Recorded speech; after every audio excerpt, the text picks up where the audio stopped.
extremely sorry to disappoint అంటే నేను ఉనికిపోతున్నాను మంచం కింద కూర్చొని ఏడుస్తున్నాను అని అందరూ what ever the media speculating అందరికీ చిన్న డిసప్పాయింట్మెంట్ ఉండొచ్చు వీడియో.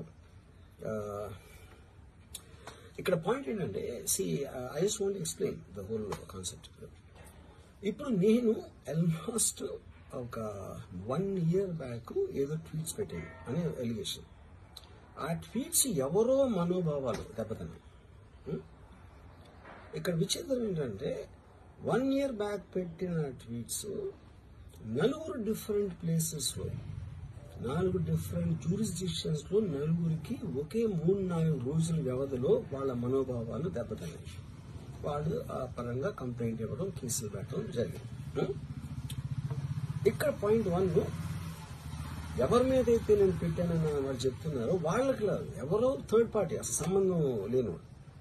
ఆ కాంటెక్స్ట్ లో అసలు ఈ కేసు ఎలాగా ఈ సెక్షన్స్ ఎలా వర్తిస్తాయి అనేది అప్పుడు ఆబ్వియస్ గా నాకు వచ్చే అనుమానం కానీ నాకు కానీ నా మనుషులు కానీ ఇది ఒక పర్సిక్యూషన్ చేయడానికి ఒక పద్ధతి ప్రకారం ఉన్న ఎలవబుల్ లాస్ ని వాడుతున్నారా, లేకపోతే ఇప్పుడు వరల్డ్ ఓవర్ ఒక ఫినామినా ఏం జరుగుతుందంటే పొలిటికల్ పార్టీస్ వాళ్ళు they are weaponising the systems of the police. అది అమెరికాలో జరుగుతుంది, యూరోప్ లో జరుగుతుంది, ఇక్కడ కూడా జరుగుతుంది. అప్పుడు నేను ఏ ఒక్క వ్యక్తిని ఒక పోలీస్ ఆఫీసర్ని కానీ ఒక పొలిటికల్ పర్సన్ కానీ నేను బ్లేమ్ చేయట్లేదు. I think it happens in certain ఒక ఏమంటారు దాన్ని ఒక వే. అది అందరూ కూడా ఎంతో కొంత అది చేయటానికి టెంప్టేషన్ ఉండొచ్చు. But eventually there is the law of the land which will take the final call. So అది that I completely agree, believe in that and I abide by that as a citizen. So ఇప్పుడు ఇక్కడ జరిగింది ఏంటి, నాకు ఒక notice వచ్చింది, నేను ఒక రిప్లై ఇచ్చాను, ఫలానా చోట ఫలానా తారీఖు నేను వస్తాను.